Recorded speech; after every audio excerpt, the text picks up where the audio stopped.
Morning guys. Nandito tayo ngayon sa Puka Beach, no?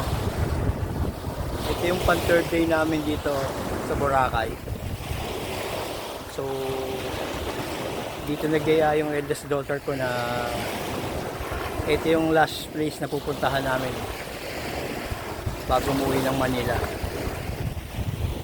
So dito sa place na to, makikita natin is puro bundok, no? Puno at yung tubig. Hindi kagaya yung pinuntahan natin nung first 2 days. Mostly on commercial siya. Maraming tao, maraming establishment na nagtitinda, maraming hotels, buildings. So dito, kukunti lang talaga ang tao. Parang secluded area siya kung tawagin. So yan, makita lang natin yan, paligid.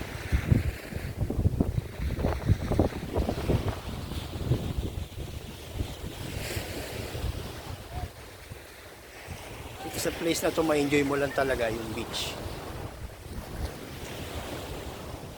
O lakad-lakad lang tayo.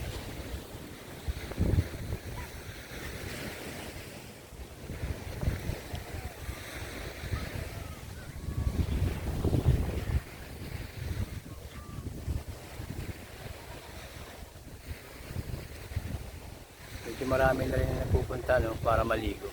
Tulad kanina nang dumating kami rito, konti pa lang talaga ang tao. Tsaka yung unang place na pinag-stayan namin, medyo mabato. So kinailangan namin lumipat ng lugar para makaligo. Dito medyo okay naman. More on buhangin na siya. Hindi tulad kanina na puro mga malalaking bato. Kaya hindi kami nag-try na maligo ng mga anak ko. Lumipat kami ng place.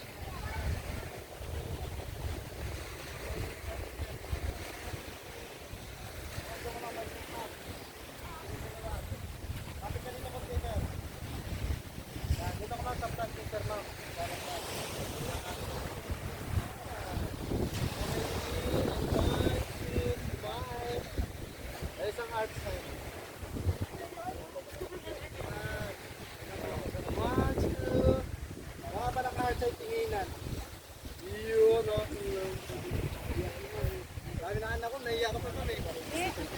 Sige pa.